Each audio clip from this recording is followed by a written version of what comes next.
नंद भाभी, मुझे सलाह देने की जगह आप अपना ससुराल संभालो। क्या भाभी, सुबह से तो आप अपने ही कामों में लगी हुई हो और अब मोबाइल लेकर बैठ गई। आपको तो मम्मी का बिल्कुल भी ख्याल नहीं है। जब उनका ही ख्याल नहीं है तो मेरा तो बहुत दूर की बात है। मैं तो ससुराल से अभी कभी कभार ही आती हूँ और मम्मी तो रोज़ आपके पास ही होती हैं।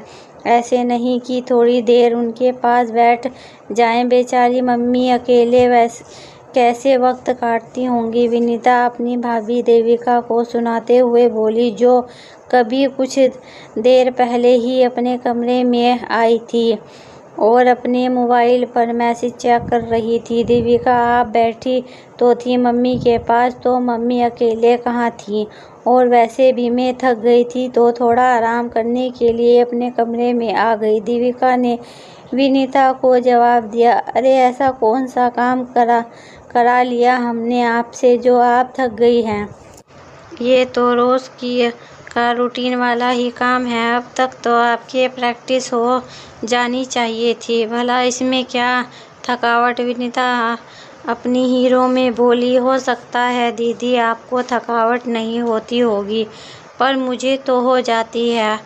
अब थोड़ा आराम करूँगी तो शाम के काम के लिए रिफ्रेश हो जाऊंगी। देविका ने फिर कहा, वाह भाभी, जवाब देना तो कोई आपसे सीखे। धड़ाधड़ जवाब दिए जा रही हो। ऐसे नहीं कि चुपचाप होकर सुन भी लें। भला बहुओं को ये सब शोभा देता है? इस तरह भला कोई ससुराल वालों से कैसे निभा सकता है? विनीता तो आज चुप होने का नाम ही नहीं ले रही थी। विनीता क्यों बोलती ही जा रही हो? वो आराम करना चाहती है तो करने दे ना उसे। तू तो मेरे पास आकर बैठ। इससे पहले कि देविका कुछ कहती, सासू माँ ने विनीता को अपने पास बुला लिया। आखिर विनीता के जाने के बाद देविका ने भी चैन की सांस ली। आज जरूर हो ना हो ये अपने ससुराल में किसी ना किसी से लड़कर आई है। मन ही मन बुड़बुड़ाते हुए देविका ने आखिर अपने कमरे का दरवाज़ा बंद किया और जाकर बिस्तर पर लेट गई। ये तो विनीता का हमेशा का ही था। जब भी वो अपने ससुराल में किसी से लड़ती या झगड़ती तो उसके बाद सीधा मायके पहुंच जाती, फिर यहाँ आकर अपने भाभी देविका को 10 बातें सुनाती। पर देविका ज़्यादा कुछ नहीं कहती क्योंकि सासू माँ हर बार बीच बचाव कर देती थी। किसी ना किसी बहाने वो विनीता को वहाँ से हटा ही देती थी और अगर विनीता नहीं हटती तो देविका को वो कोई ना कोई काम बताकर उसे या तो उसके कमरे में पहुँचा देती या फिर बेटे तन्मय के साथ बाजार के किसी काम के लिए रवाना कर देती। आखिर वो अपने घर में कोई फसाद नहीं चाहती थी। विनीता को भी कई बार समझा चुकी थी कि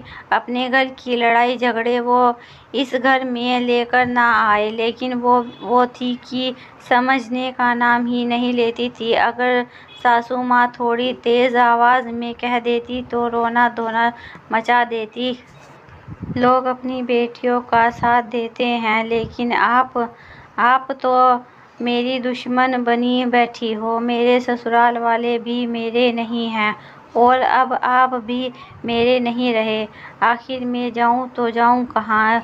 उसका रोना धोना सुनकर सासू माँ भी आखिर चुप हो जाती। ससुराल में तो वो खुद लड़ झगड़ कर आ जाती थी और यहाँ आकर देविका को एक आदर्श बहू बनने के पाठ पढ़ाया करती थी। पहले तो देविका फिर भी सुन लेती थी, लेकिन आजकल उसे भी चिढ़ होने लगी थी, इसीलिए अब वो भी पलटकर जवाब देने लगी थी। आजकल विनीता के ससुराल में नया मुद्दा चल रहा है।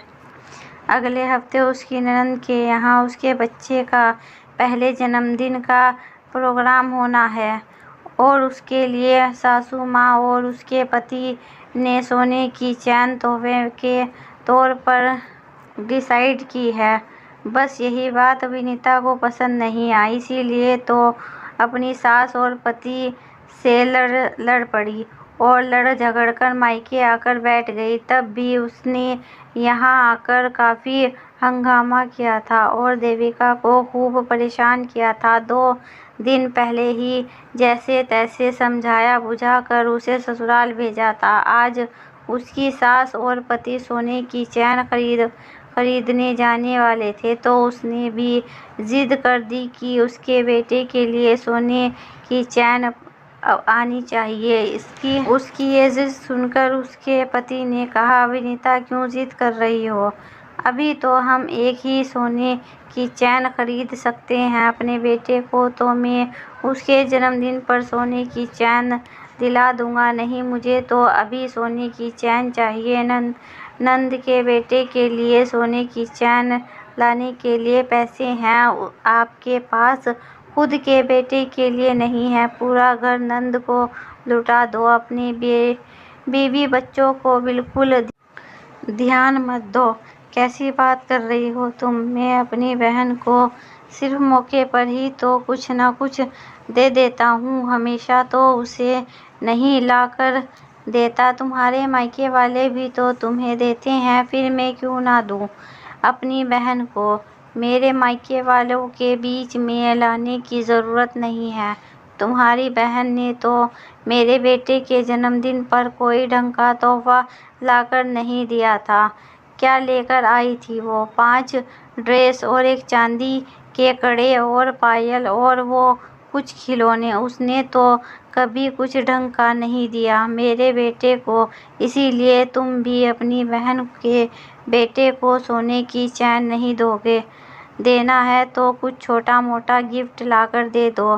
किसी बात कर रही हो तुम? मेरी बहन की स्थिति इतनी अच्छी नहीं थी कि वो तुम्हें सोने के गहने लाकर दे, पर मेरी स्थिति अच्छी है कि मैं उसके बेटे को सोने की चैन गिफ्ट कर सकता हूँ और मैं ये दूंगा ही। बस इसी बात से वो वापस लड़ झगड़कर मायके आ गई और अब यहाँ तमाशा कर रही है। खैर, देविका अपने कमरे में सो गई तो थोड़ी देर शांति हो गई।